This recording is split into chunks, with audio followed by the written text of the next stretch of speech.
Projekti për gasifikimin e rajonit të Pollogut do të nisë të realizohet nga java e ardhshme, që do të ndikojë në zhvillimin ekonomik dhe që është me rëndësi esenciale për qytetarët. Kështu theksoi bartësi i listës për njësinë e 4 zgjedhore, Artim Spahiu. Sipas tij, ky projekt do të sigurojë gaz natyral nga Shkupi te Tova Gosivari përmes rrjetit të distribucionit për 180 kilometra në Maqedoninë Perëndimore dhe do të përshkojë 26 komuna. Me një projekt shumë të rëndësishëm për këtë zonë që do të dedikojë dhe do të ketë impakt shumë pozitiv në jetën, në zhvillimin dhe në mirëqenjen e qytetarëve të kësaj zone.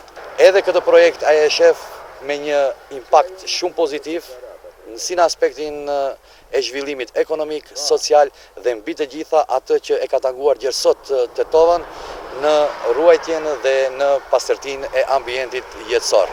Në kuadër të aktiviteteve zgjedhore të kësaj partie, shefi i shtabit zgjedhor Bekim Neziri takoi ambasadorin e BE-s në Shkup, Samuel Zhbogar. Neziri theksoi se porësia e euroambasadorit Zhbogar ka qenë për fushat të qetë. Ambasadori ishte interesuar që të kemi një fushat të qetë, një fushat demokratike, një fushat ku secili qytetar në mënyrë ferë dhe demokratike, në mënyrë të lirshme të shpreh vullnetin e tij personal, dhe ne garantuam, ashtu siç ka shkruar fushata deri më tani, të vazhdojmë edhe më tutje me një fushat të tillë, fushat të qetë, fushat pro-evropiane. BDI aktivitetet partjaki vazhdojnë në Neres të Shkupit, ndërsa për sonte janë parapar takime me qytetarët të komunës së Studeniqanit, ku tobimi qendror do të jetë në Batinc.